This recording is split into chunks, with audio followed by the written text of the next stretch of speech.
universitaire classique, donc avec un ancien bac général lettres et arts plastiques appelé A3 à l'époque. Et après j'ai fait un cursus DOB, licence, maîtrise DEA à l'université. Donc pour finir, j'ai un DEA maintenant arts plastiques et sciences de l'art obtenu à la Sorbonne. Voilà. Et j'ai fait une partie bien sûr avant à Amiens, à l'université Le Logis du Roi. J'utilise une technique assez sobre, en une économie de moyens finalement, comme une économie pour aller vers une économie de geste aussi. À l'époque, quand j'étais étudiante, j'ai déterminé ça parce que j'avais pas beaucoup d'argent. Donc du coup, pour pouvoir quand même créer puis exposer, commencer à exposer, donc du coup, je travaillais avec de l'encre, tout simplement sur du papier d'Ingres ou du papier aussi d'aquarelle. Mais c'était un souci d'économie, oui, de moyens aussi. Et de toute façon, je voulais aussi travailler sur le côté épuré, hein, le côté d'une transcription épurée, très incisive, très décisive. Hein. Donc il fallait travailler sur le trait et non pas sur le modelé, le recours classique des ombres et des lumières, bien que maintenant j'en fais encore, ou je peux en faire, ou je le maîtrise, c'est pas le problème. Mais le côté épuré, il travaille par le contour en fait, hein, le contour de la forme, un peu à la Matisse entre autres, ou Gunchille aussi qui faisait des ellipses aussi, qui ne faisait pas ses corps en entier ou ses jambes en entier, etc. Pour donner plus de véracité, de vraisemblance à ce qu'on dessine, en fait, plus de force. Tout ne doit pas être forcément contouré ou dessiné.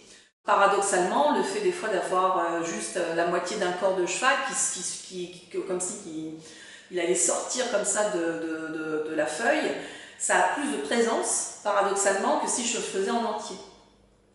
Donc c'est des ellipses en fait qui créent une vraisemblance de présence, d'une force supplémentaire en fait, on va dire. Et donc du coup, toujours le côté épuré, incisif, travailler par le contour, précis. Et en fait, je module finalement sur les contours pour accentuer une rotondité ou montrer une rotondité. Je vais accentuer à ce moment-là la densité du trait. Je travaille sur les densités, les épaisseurs de trait finalement, plutôt que sur le modelé à proprement parler. Voilà. Après, l'aquarelle, j'adore parce que on travaille avec des pigments purs, concentrés. Et plus on le dilue, plus forcément c'est dilué, donc plus c'est pastelisant, c'est clair, mais la couleur est toujours très quand même homogène et à la fois forte. Et j'aime bien aussi cette rapidité d'exécution et rapidité de séchage finalement, comme l'acrylique, parce que contrairement à l'huile, même si maintenant les huiles se sont améliorées, c'est long à sécher, et ça je sais pas, je n'aime pas.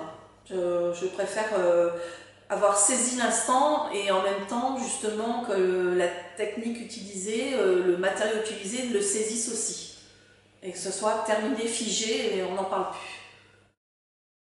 Il y a des formes qui s'adaptent à certains formats forcément parce que c'est vrai que si on représente un cheval en démonstration de force ou dans sa toute-puissance, sur un petit format, bon, c'est moins éloquent.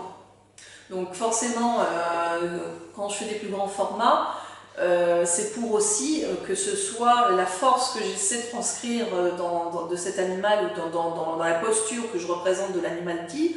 Bon, j'espère de transcrire cette force aussi en faisant des plus grands formats pour que ce soit vraiment plus évocateur pour le spectateur et plus éloquent, que ce soit plus visible et plus démonstratif finalement. Je suis ravie de pouvoir exposer mon travail à l'abbaye de Saint-Riquier, enfin au centre culturel de l'abbaye Saint-Riquier. Il y a encore quelques semaines ou quelques mois, je ne savais pas que j'allais faire cette expo. Donc c'est une opportunité qui s'est offerte à moi de manière très inattendue et opportuniste. Et puis bon, c'est très bien, enfin, j'ai sauté sur l'occasion. Et puis après, je verrai si ça peut aboutir sur d'autres collaborations avec d'autres structures aussi comme ça, départementales ou autres, ou d'autres projets, enfin on verra bien. En tout cas, j'en suis ravie, et puis après, j'espère que ça plaira. que le public attendu aussi, parce qu'apparemment il va y avoir du public scolaire, du public adulte. Donc j'espère que ils vont être touchés, émus. J'espère qu'ils auront des questions aussi. Je suis curieuse de voir l'accueil du public dans ce cadre comme ça de l'abbaye, du centre culturel de l'abbaye. Puisque moi après c'était toujours des expos privés, soit dans des lieux de galeries, soit dans des boutiques ou autres, tout ça. Donc c'est pas la même chose, c'est privé aussi. Donc on verra bien, j'ai hâte de voir en fait. Voilà.